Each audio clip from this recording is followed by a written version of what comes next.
Bonjour, alors aujourd'hui je vais aborder le thème du grain. Il n'y a pas qu'en Floride, vous savez, ou en Asie, que les greens ont du grain. Même en Europe continentale, ça existe.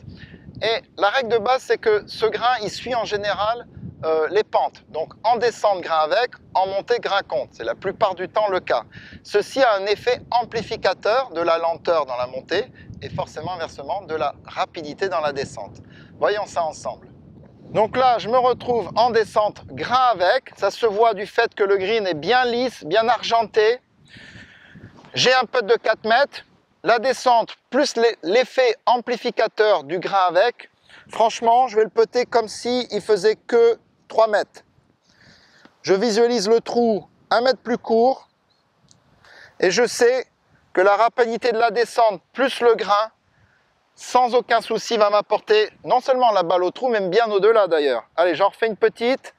Je peux carrément même doser ça comme si le putt était moitié de distance, 2 mètres seulement. On dirait qu'elle ne va pas arriver, mais quand même, ça le fait. Nous voici maintenant en montée et donc grain contre. Donc pareillement, déjà c'est plus lent parce que c'est en montée, mais c'est d'autant plus lent que j'ai le grain contre. Donc j'ai toujours mes 4 mètres. Par contre, dans ma conscience maintenant et dans mon toucher, mon dosage, j'imagine le trou à 5 mètres au-delà et je dose pour une distance supplémentaire.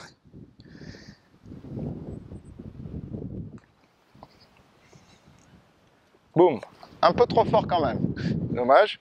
Mais voilà, l'important c'est que le putt de 4 mètres habituel, mon dosage de 4 mètres habituel, ça donnerait ça. Comme c'est en montée grain contre, j'arrive pas au trou.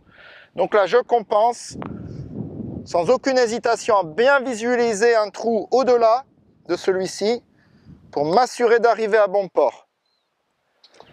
Parfait. Alors me direz-vous comment bien déterminer le sens du grain? Eh bien, comme j'ai mentionné plus tôt, en descente, en général, ça sera une couleur de green plus argentée, plus lisse. Inversement, en montée, vous y verrez une couleur plus sombre, plus rugueuse. Et puis, vous pouvez aussi utiliser le bord du trou, sur des greens à grains évidemment, où vous pouvez constater qu'il y a un bord en général par le passage des mains des golfeurs qui retirent leur balle. Au fur et à mesure, sans faire exprès évidemment, ils abîment un des bords parce que c'est plus fragile au niveau de la racine.